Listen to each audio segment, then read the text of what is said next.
Association.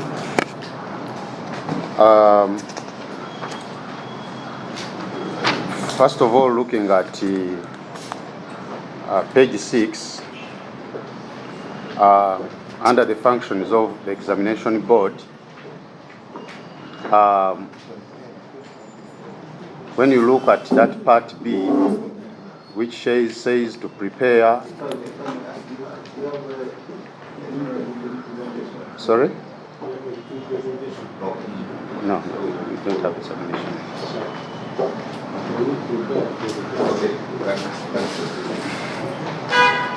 That is page 6. Part B, that is section 4. Part B, to prepare, conduct, and supervise,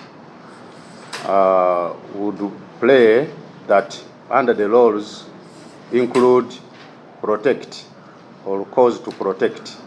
That is UNEB. Because on many occasions we find that UNEB has to provide protection for the exams, and under their responsibilities, they are not talking about protection, and yet we see it as a vital element. So we pray that we include the word protect or cause to protect under that, rather than only preparing, conducting, and supervising. Then we come to page 8, that is section 5. Section 5, page 8.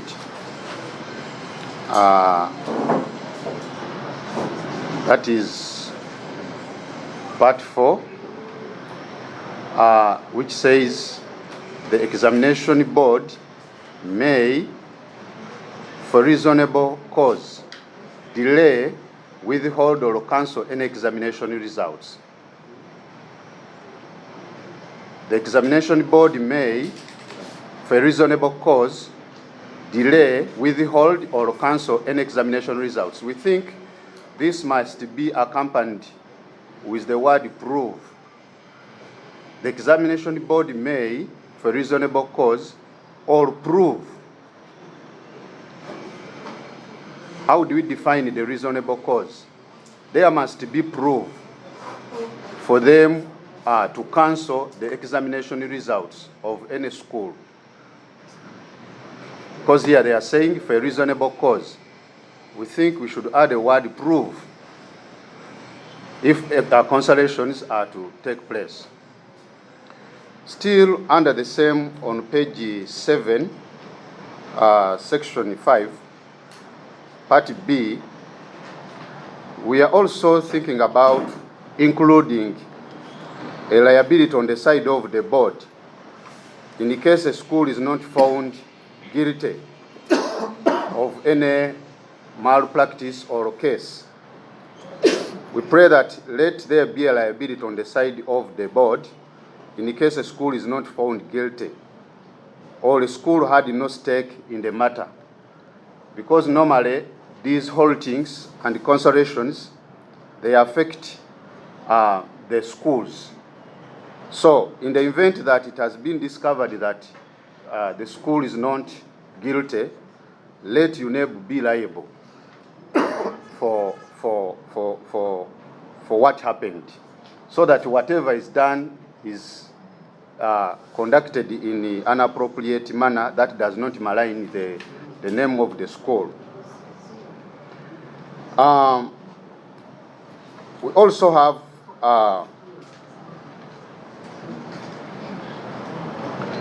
section 10. Section 10, which talks about removal from office. Part A.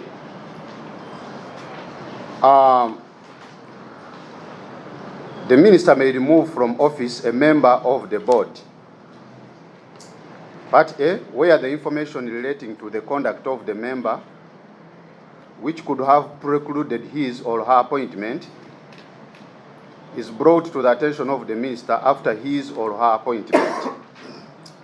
We think this contravenes with the provision of the Constitution, which provides for the right to be heard.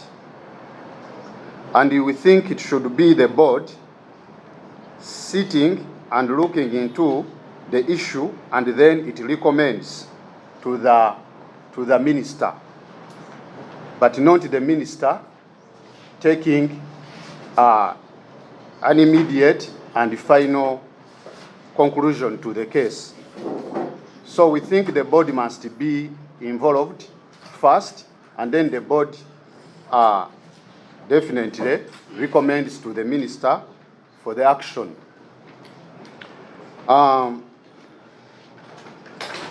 We come to section 8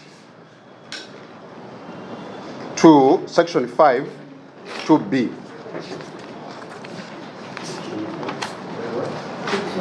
Section 5.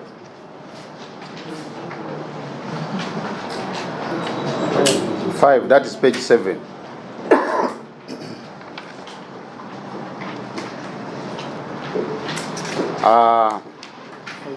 Section 5, that is page 7, part 2B. Here, as far as conducting investigations is concerned, we think as far as investigations are concerned, there must be a time limit for which the investigations are going to take place. Because on many occasions, we have discovered that the investigations take longer time. And sometimes when a school is proved innocent, you find it has lost a lot. And the provision here does not provide for the time limit. So we pray that we include the time limit for the investigations. That is in respect of conducting investigations. There must be a time limit upon which the investigations have to be carried out, because it might take years and years and years.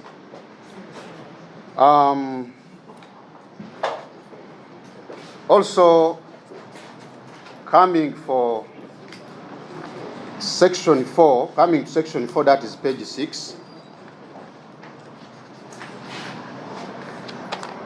Page 6, section 4C. This provides for the awarding of certificates to successful candidates.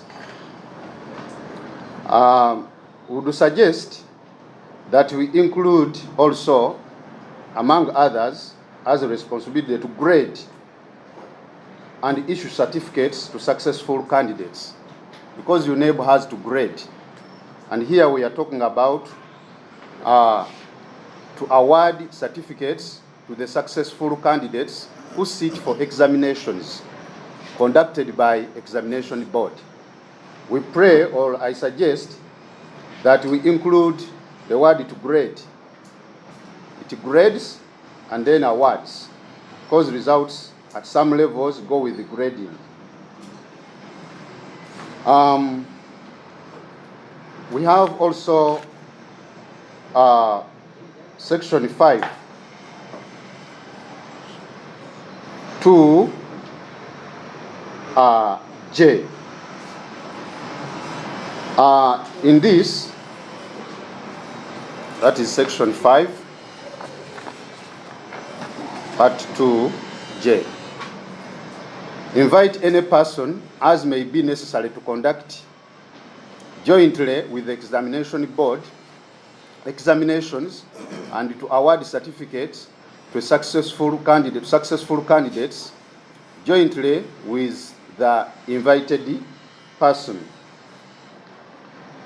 We think there must be any qualification for any person who is invited. Which kind of person is this? What is the qualification of the invitee? And also there must be a criteria for inviting such a person, which is not provided before here. Then section 5K, which says with the approval of the minister and the minister responsible for finance, charge examination registration fee. It does not indicate charging from who. We think it should be specific to avoid leaving it hanging, so that we showcase to whom the registration fee is charged.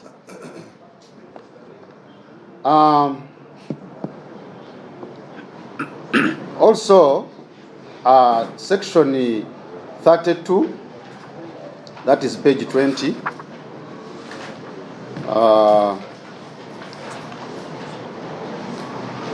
That is number 2. We pray that this one provides for punishment of a person who diverts registration fees under principles of equity and justice. We would advise that it's unfair to take away a center number of a school due to acts of one person who is just an employee of that company. And then it makes a company or a school to lose its reputation and money. So we pray that it should be revised in the interest of the school, but not one employee who sometimes might work on his own personal aspirations. Still under the same section, children should not be punished for acts of an opportunist to repeat the year. So we pray that the government through UNEB should forge modalities of how to help the unsuspecting public or children sit their exams. Lastly, that is on section 31, still page 20, trespass. This one provides for trespassing at UNEB Center. This law sounds ambiguous. It should also show that such a subject matter in question must be marked to help unsuspecting public know that UNEB activities are taking place and therefore out of bounds. With that, Chair, I lay my submission as of now. Thank you. Thank you very much for that presentation. We hope we could get a soft copy if you send it to the clerk, who will give you her email address. With those presentations, I want to believe, as members of the committee, we have issues we want to be clear about, or questions that you want to raise. Please, this is the time, and I welcome you to that engagement. I'll request our guests, please take note of the issue, then we'll respond later. And I also want us to be very clear whom we are addressing the issue to, so that we don't have confusion over whom you expect to respond to the issue you have raised. And I would give ourselves some 15 to 20 minutes to do that.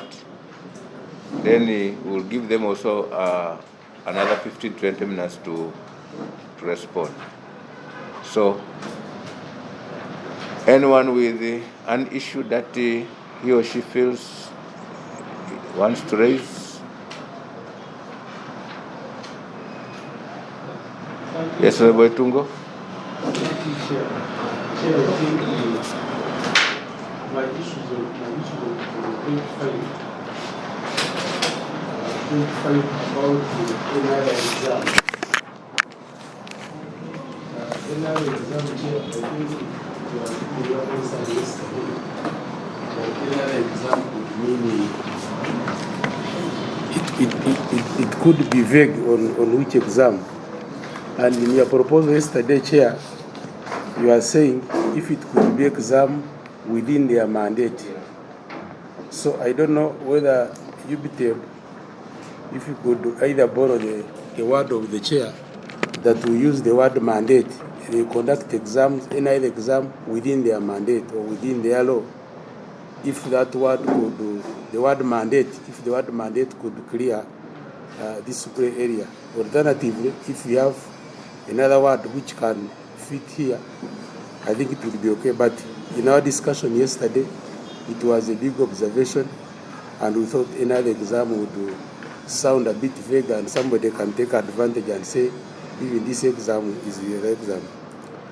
Then we, Chair, the last one on the, I'm just on UNEB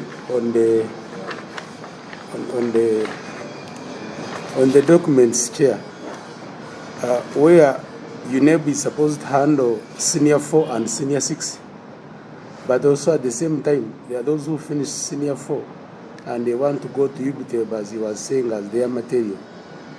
So when it comes to the awards and whatever, I think we need to come out clear and specify it in the law what UNEB should handle and what other examination bodies like UBTEB should handle. Otherwise, when we leave it like that, we shall have another issue where we NCDC had the curriculum, and then National National Council for Education also is approving a curriculum, so we may have a clash there. So since the UBTEB has pointed it out now, we need to know what UNEB should handle and what other examining bodies should handle, so that we resolve that conflict as well. As of now, Chair, I thank you.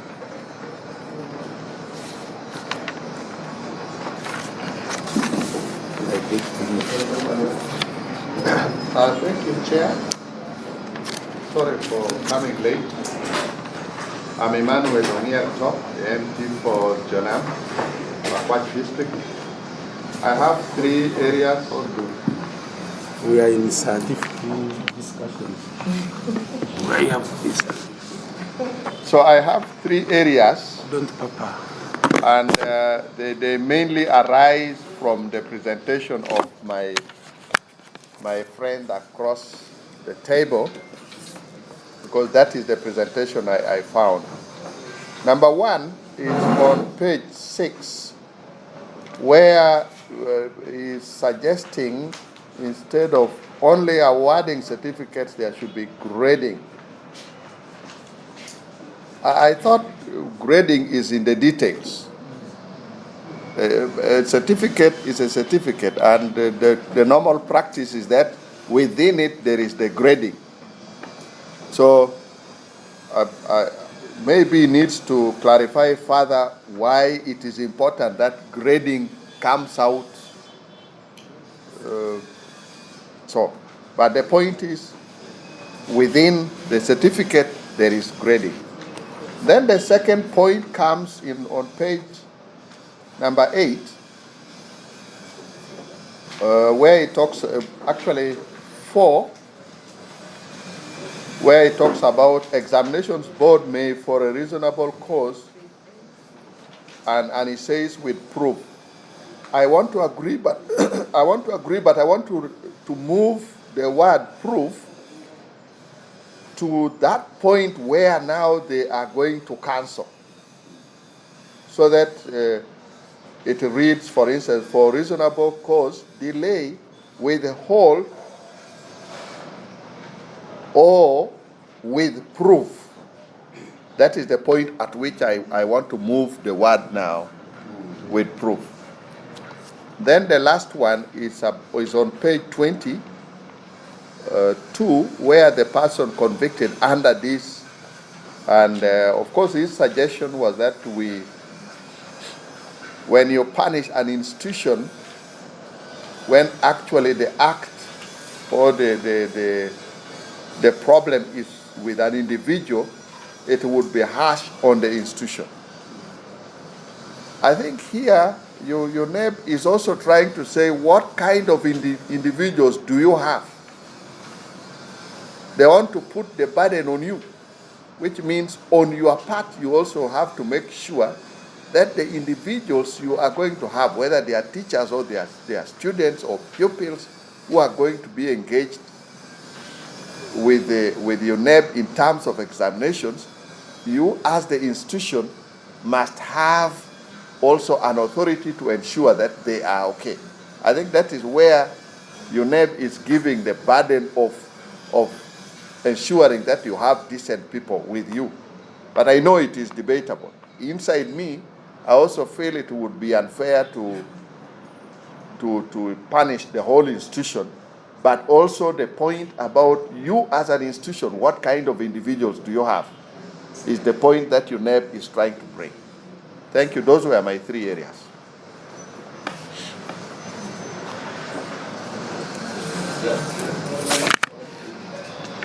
Sure, there is no other person raising it.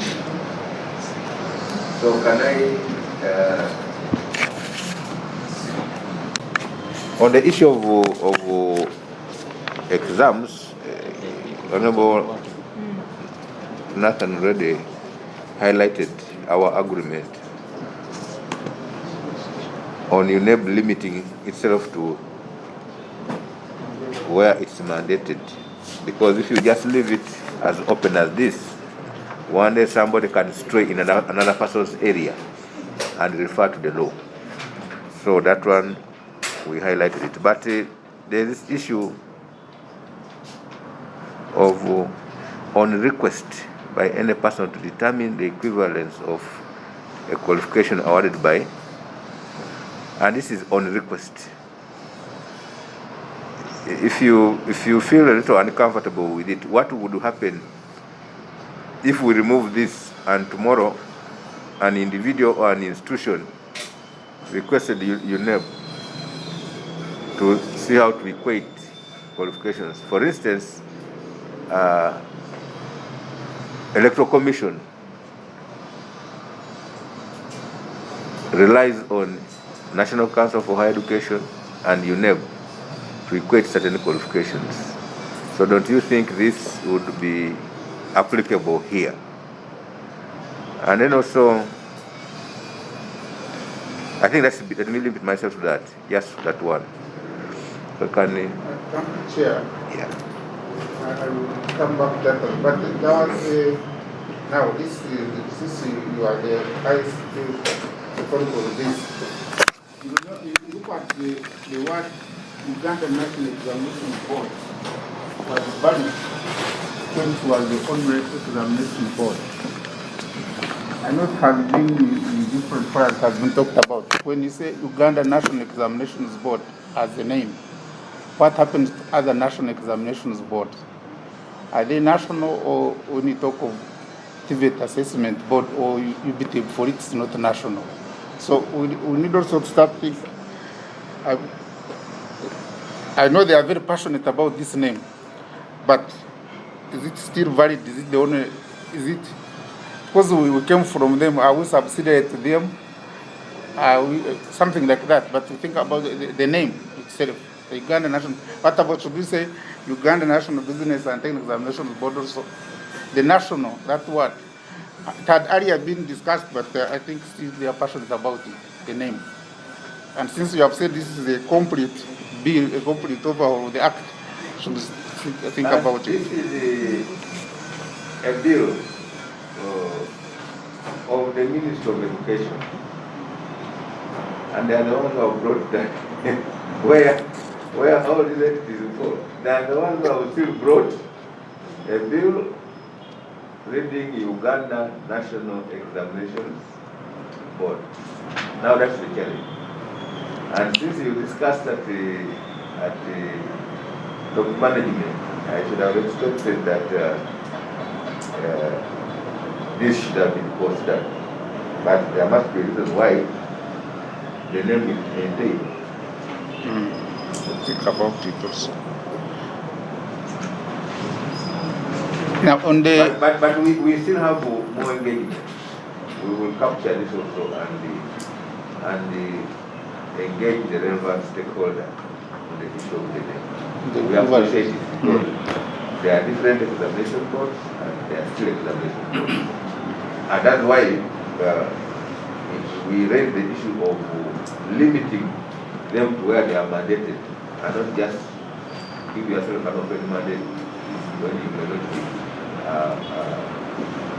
legally qualified to stay there.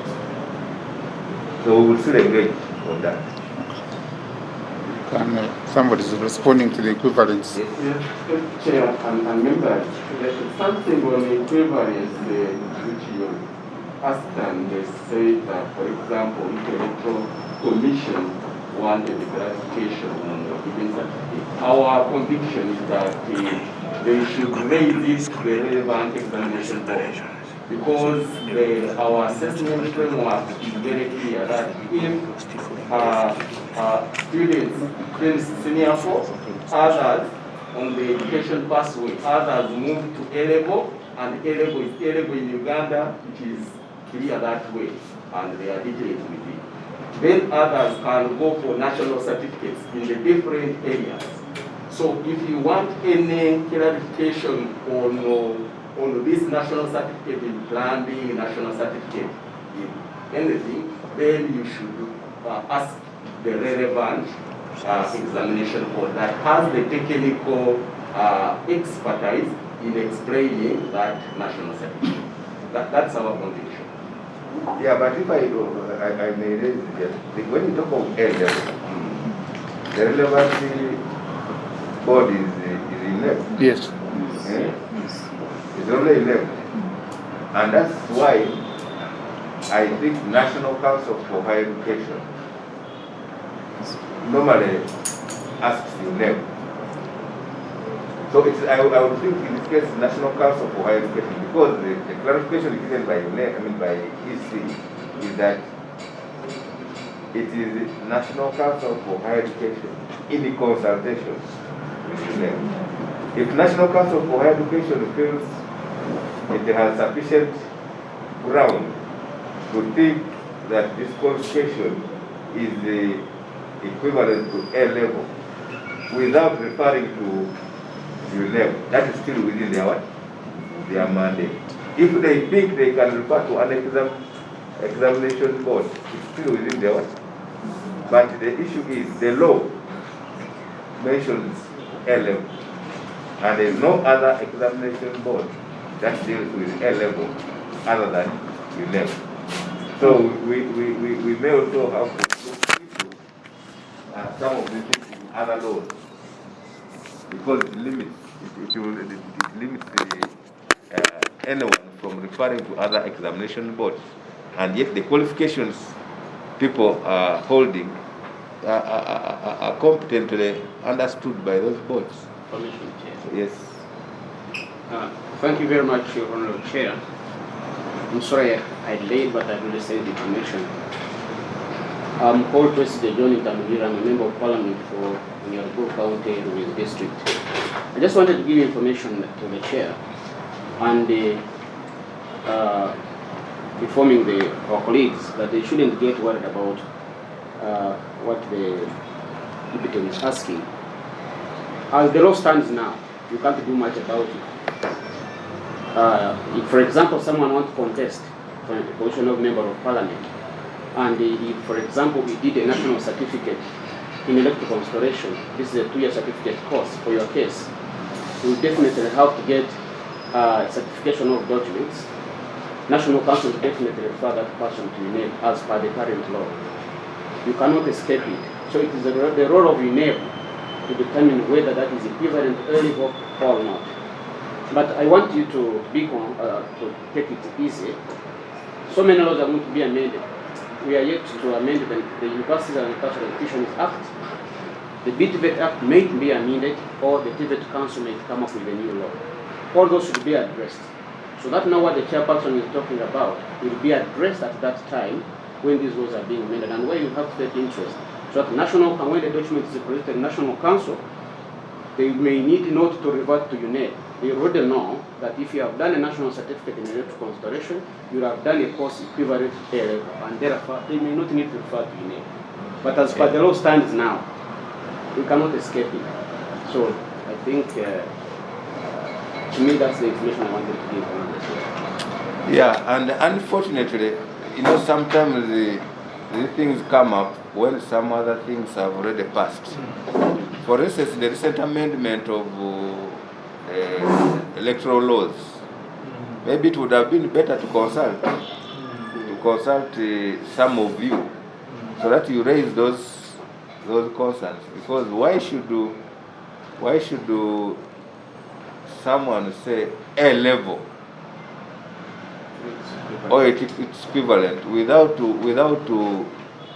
enumerating those qualifications that so that when it comes to whether equating or whatever, National Council refers to the appropriate, But when it comes to it now, because the laws are in place, like you said, there's no way you can avoid it. But in the future, I would appeal to you also, especially the technical people who tend to stay longer in the institution. When a public notice is put up on some of these things, come up and raise an issue of this. Because you will find that if UNEB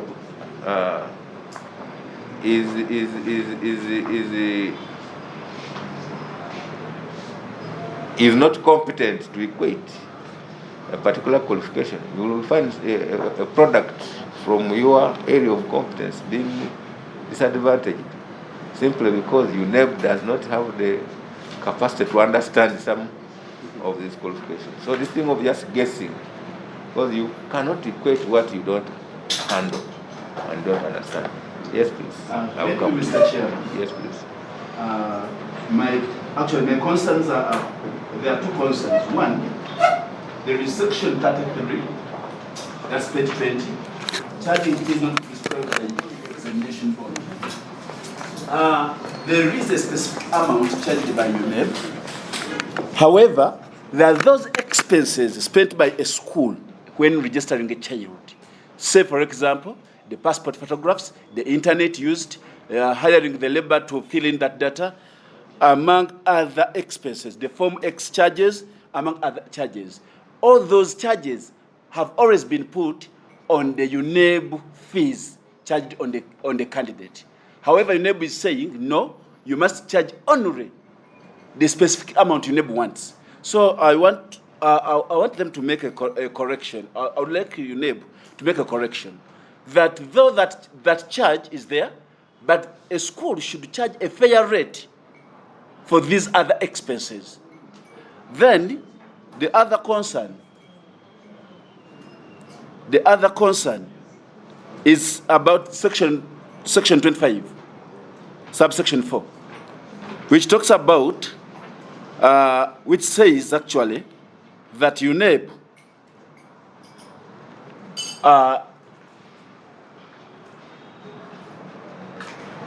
which says that UNEB will not prove that the material you had was basically a UNEB paper, and that is on examination malpractice. I think it would be unfair. It makes me feel that it will be challenged in the court because Uganda, being that it bases on the common law principles, the burden of proof lies on the one who alleges. That implies that if I have my paper, which has the word UNEB may come up to say, that paper being that has a name UNEB, it belongs to us. Therefore, we are going to prosecute you over that. That implies that it needs some clarification. Then, also, and lastly, is about that is section 25, subsection 1, whereby it states. Let me read that section. It states. Section 25, subsection 1, whereby they say a person who will flee before or during an examination has in his possession under his or her control who attempts to gain possession of an exam. That is via the electronic transmission, when somebody has transmitted that information electronically.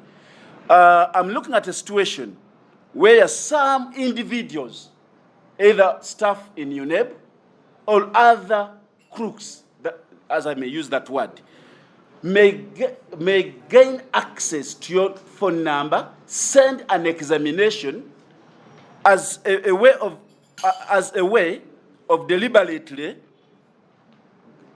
getting money out of you.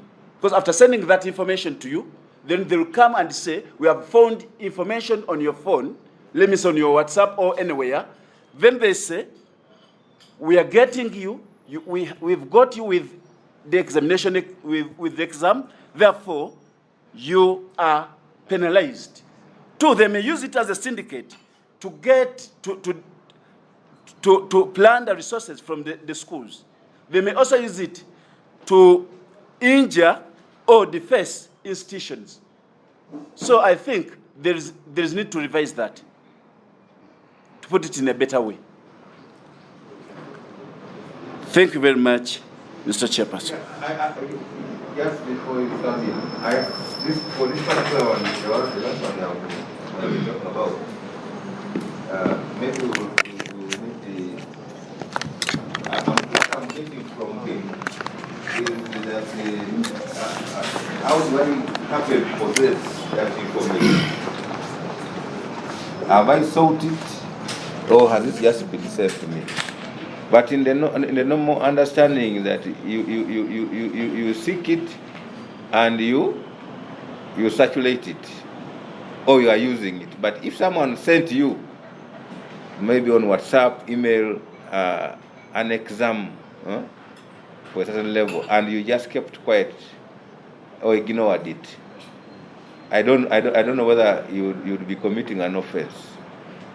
But if you seek it, or if you receive it and you start propagating it, so I think we will have to look at it and phrase it in such a way that that one who involuntarily receives that material, and whether you either reports or ignores it, is not implicated. But last PLE, I received whatever science, is it what, on my phone, WhatsApp. And interesting enough, I was even receiving from some committee members here. But when I cross-checked with UNEB, they said they were fake what? They were fake papers, and indeed they were. But I received it. But if I also went on circulating to my children, my whoever, then I am an accomplice in it. So even without reporting to UNEB or whatever, if you just ignore it, I don't think you would be victimized. So maybe we will have to make sure that this particular provision cures any ambiguity. But only 4, you see, like I've just talked about those exams that I was getting on the phone, they were fake. So whether they are genuine or fake, and you are with them and trying to supply them, you should be held culpable. And therefore, UNEB does not, because someone will say, but you are saying I was aiding in cheating. But this, what proof do you have that this is a genuine paper? And you want to walk away with it when you have misled the children, wasted parents' efforts? I think someone, whether it's genuine or not, UNEB should not prove, for as long as you have been involved in circulating those materials as exams. And since we are making a law, there is no way again you can challenge it in the court. The law will be saying you are culpable. So we want to cure from those who just know that this is examination time. Let's go to NASA Road, create something, Uganda National Examination Board, PLOE, then the science. And then they start sending. And the people are paying money. Then all of a sudden, I had a very bright friend in my O level. Very bright, ordinarily bright. Then towards the exams, he was reading very hard, and towards the papers, he received some supplies from Kampala. a sister brought for him. The younger man prepared for those papers, and when he went for exam, not even a single question in any paper. And he failed badly. Do you see how that child has been wasted? From senior 1 to senior 4, ready to pass, but this paper has diverted the child's effort. The parent, okay, incidentally for this one, it was the sister paying fees who brought, so she had to suffer the consequences. But the child himself could have passed very well without this. So we shouldn't, and let's look at it, not look at UNEB and the challenges we have with UNEB. Let us look at the children and the parents or caretakers of this country. So we look at it from that perspective. And that's why we endeavor to make sure that we engage the stakeholders so that we enrich this law, so that we don't just favor UNEB, neither should we also disadvantage the rest of the population and other stakeholders. I had a hand for long here. Allow me to talk while standing. Please do. With due respect, first of all, the opinion which is provided to this committee should be treated as the property of this committee. Yeah. I'm referring to how you were tossing it back to my boss that TMM seemed to have agreed. It is true that you know, when you say very true, but the interest of the convener sometimes guide the direction of the what of the meeting. I'm looking for the principle of equity of the leader. If we are saying that UNEB's mandate be clear, then it should be defined. Say UNEB's mandate is limited to basic and secondary education. Now, when we go back to the Universities and Other Personnel Act, providing for A-level and equivalent, that law is not guiding the National Council for Education to still consult UNEB on the equivalent. Actually, it should be National Council for Education should consult the relevant awarding bodies. Why I'm saying this is that we need to empower the children of Uganda who have decided to take on skilling, as in the VTVET pathway. If we do not do that, then we are stifling their attitude, we are stifling their interest, we are creating a barrier. And these are clear, equally important alternatives. And then lastly, I propose, Chair, that committees should adopt the practice of giving feedback, especially to the stakeholders you have invited, including the minister himself. Because if we say that we are referring the matters to that time when new laws will come on board, and we don't give that feedback in writing, when that time comes, the outcome of this meeting may be still omitted when they are making those laws. For instance, if we have made an opinion that we could have been consulted on the matter of electoral laws, and this therefore has come on board, the opinion, and in future other opinions are coming to reform other VTVET and the other related educational laws. Then the outcome of this meeting, the opinion should be communicated to the minister or the permanent secretary, so that at that time they inform the new laws that are being proposed. Thank you.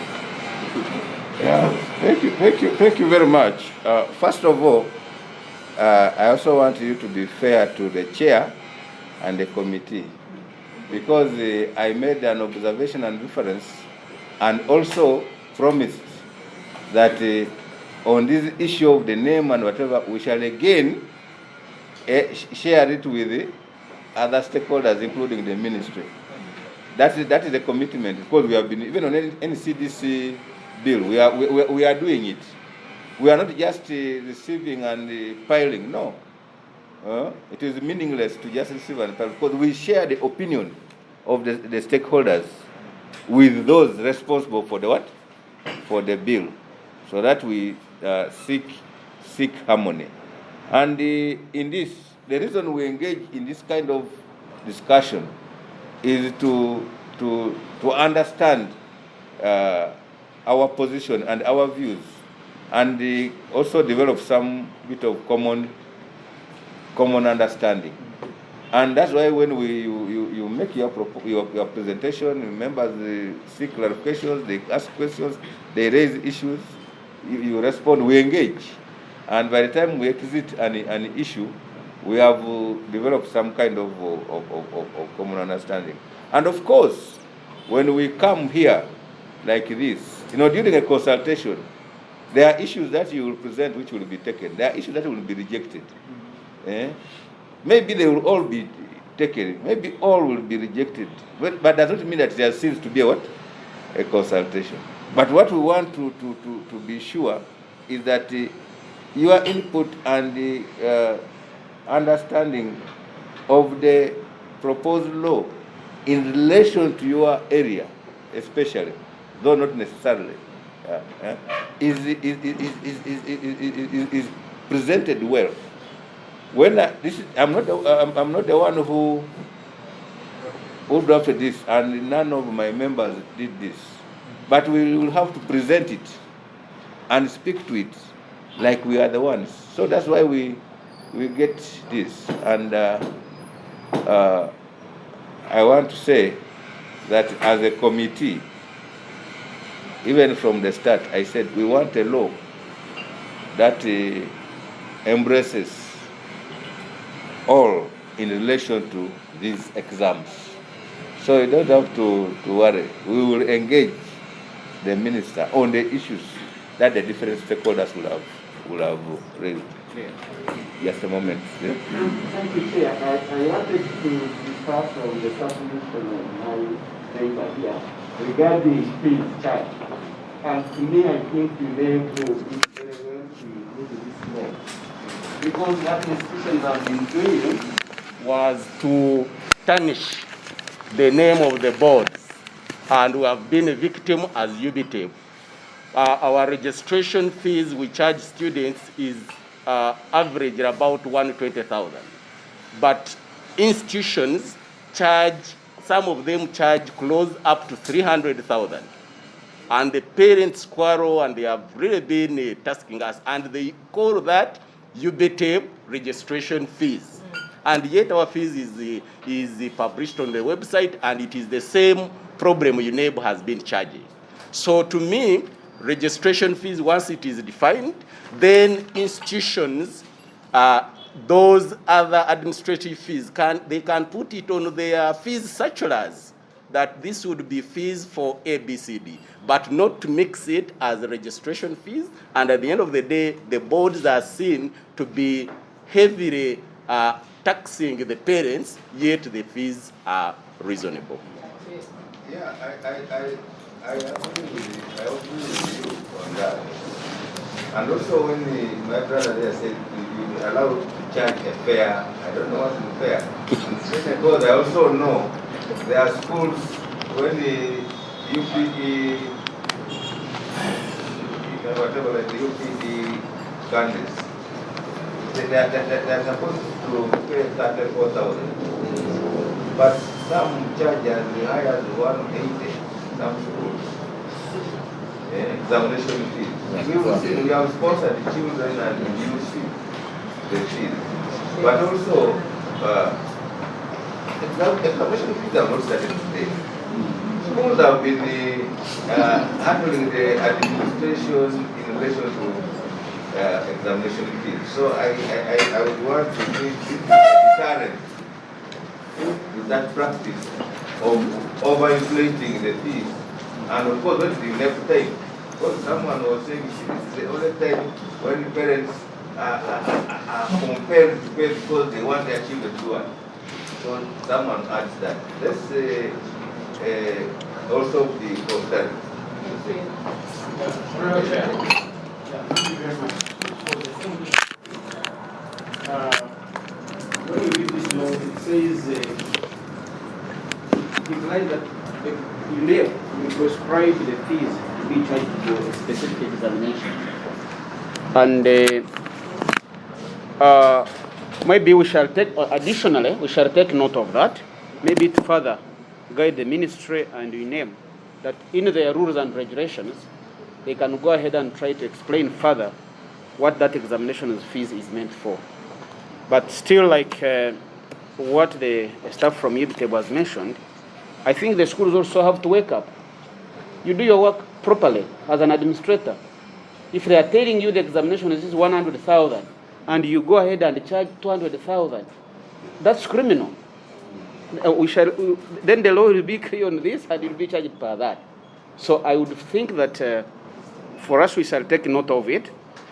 And the board or the ministry will guide, and they'll go further to prescribe what the examination fees entails. But also management at school should do their part.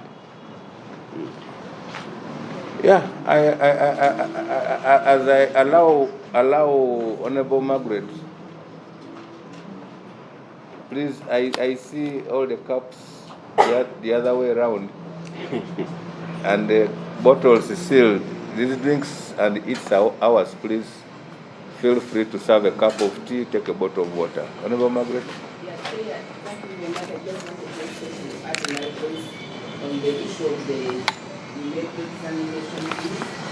I think it's very unfair. Normally, students, the UNEB people send a circular to schools. Then after the circular has come, you find that children within the same location are charging differently.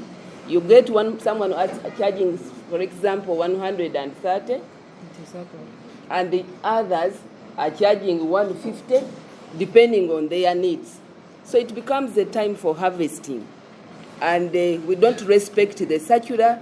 People use it to blame. I mean, use it as a blame game because you have so much to do. It's better that a school writes another circular and explain not only to UNEB but also the ministry, because we have authorities which are never respected. That's why I agree that it's in order that we should charge the right figures and not what every school thinks, because at times people take advantage and they can even tell you that they are going to use the money to pay the teacher who is in charge of UNEB at that time. And yet that teacher is on payroll. So I'm one person also who does not who feel that it's not fair. Chair, allow me also to go back to page 11 of the bill, where someone was saying that they should not suspend it. Page 11.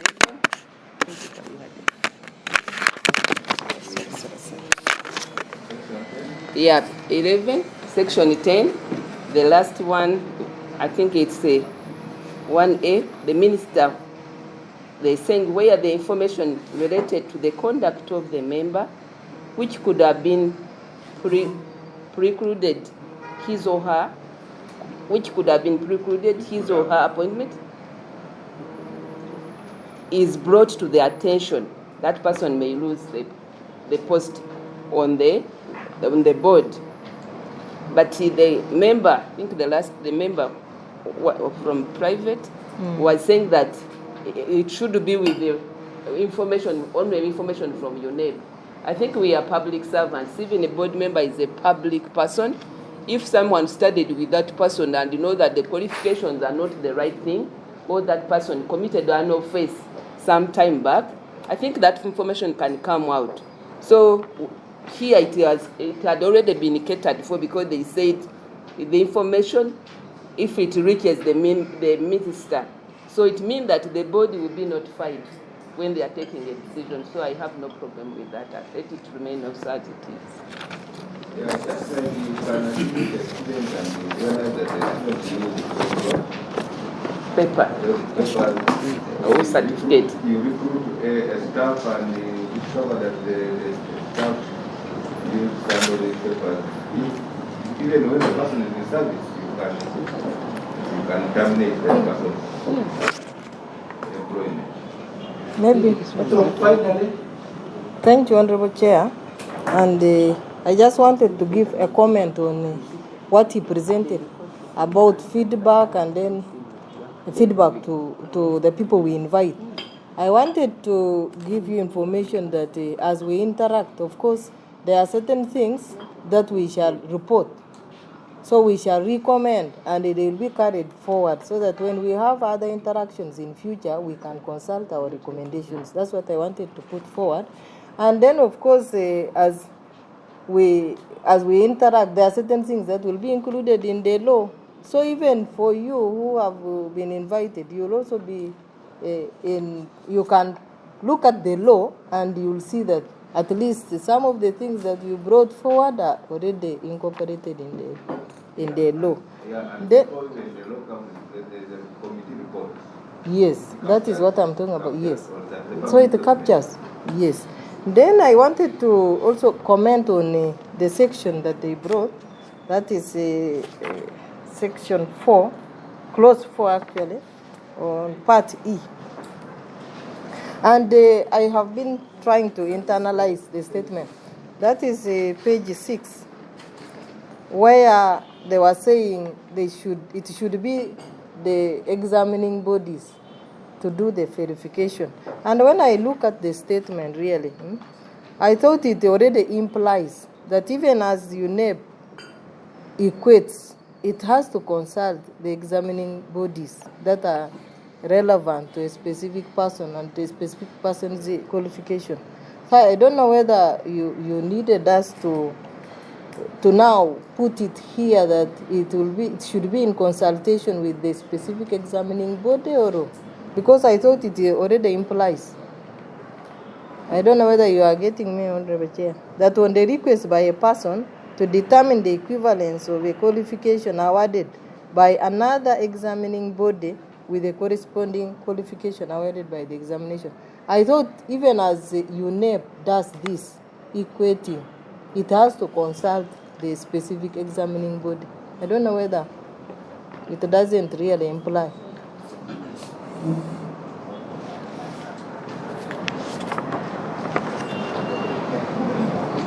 But of course, we will still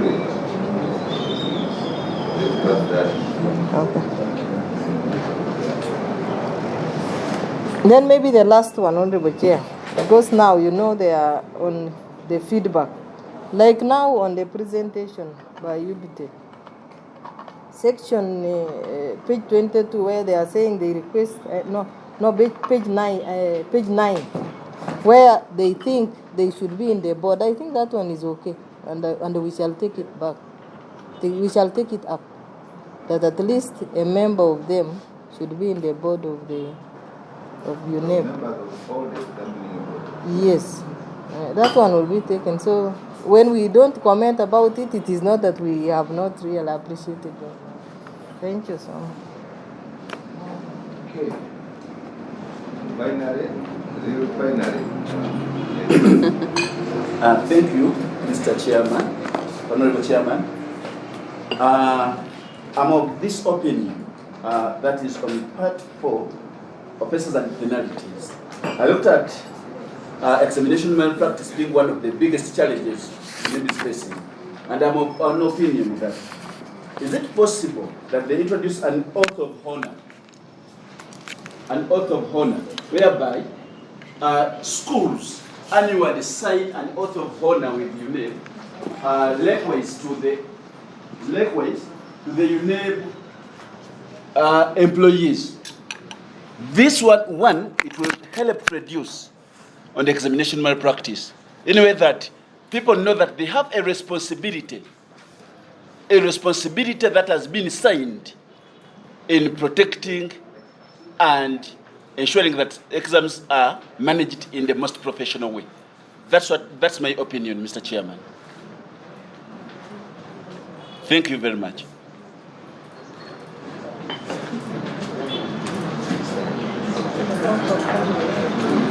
Staff signs oath of secrecy. We sign oath of secrecy. I would really instead the request of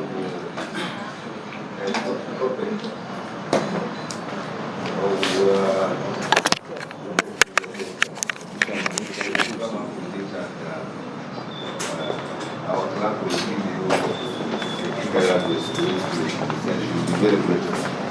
because we have to keep referring to them, and also have it as an attachment to our report as evidence of views given by the stakeholders. So, ladies and gentlemen, I think we have had enough engagement on this, and I must most sincerely thank our stakeholders for, first of all, responding to the invite, but more so for taking trouble to put down the views, which I'm sure are going to reshape the final product that will come out. And as the stakeholders, I also urge you to follow the process and see the final product that we will have come out with as a parliament. Thank you very much, and I bring this to a halt and wish you a nice day and journey masses back. I can see them all. I have a volunteer